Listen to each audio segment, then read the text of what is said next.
I welcome you for this React Prerequisites for Beginners Part 1 training course.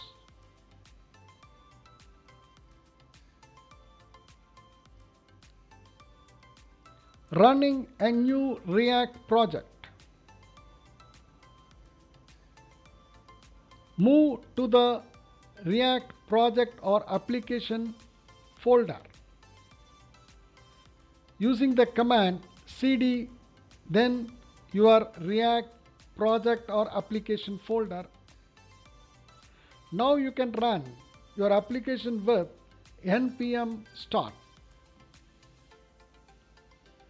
On the screen you are able to see the execution of the command npm start. You are able to see the message Webpack compiled successfully.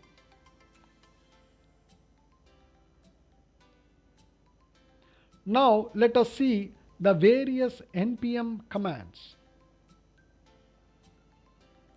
npm start. It runs the application in the development mode. Open the application using the URL http://localhost:3000 to view it in your browser.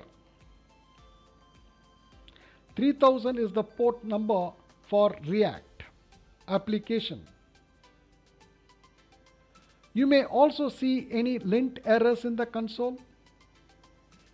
It runs a command that is defined in the start property in the scripts. If not defined, it will run the node server.js command. npm test. It launches the test runner in the interactive watch mode. npm run build. It builds the application for production to the build folder.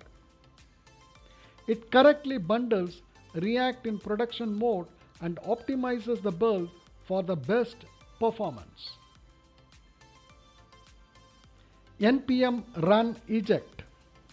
This is a one-way operation. Once you eject, you can't go back. If you are not satisfied with the build tool and configuration choices, you can eject at any time. This command will remove the single build dependency from your project. Instead, it will copy all the configuration files and the transitive dependencies right into your project so you have full control over them. All of the commands except eject will still work, but they will point to the copied scripts so you can tweak them. At this point, you are on your own. You don't have to ever use eject.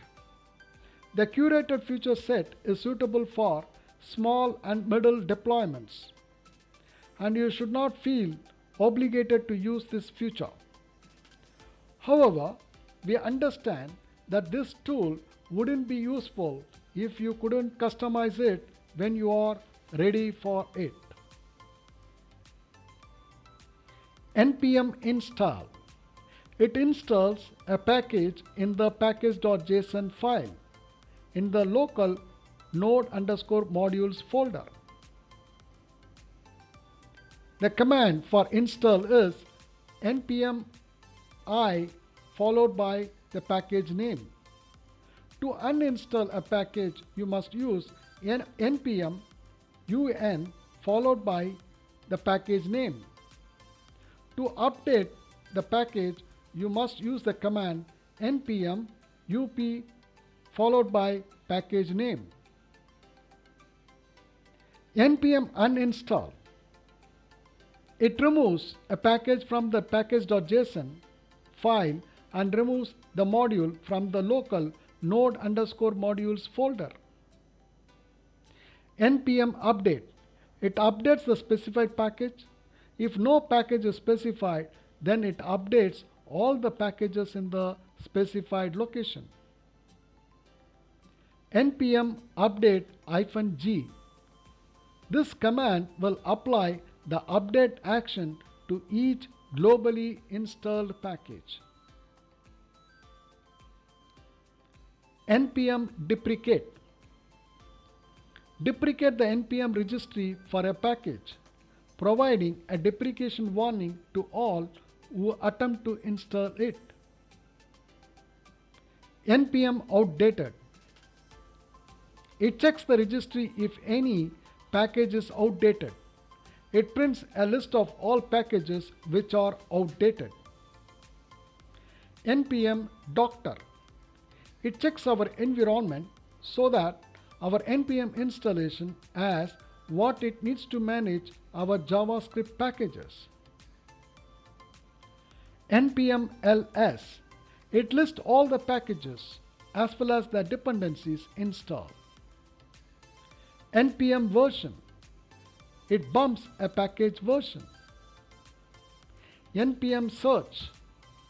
It searches the npm registry for packages matching the search items. npm help searches npm help documentation for a specified topic. It is used whenever the user needs help to get some reference. npm owner.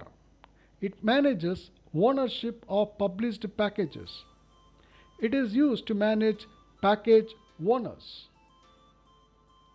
The next agenda is Software Development Alternatives Session 1. I thank you for participating in this lecture. We'll see you soon in the next lecture.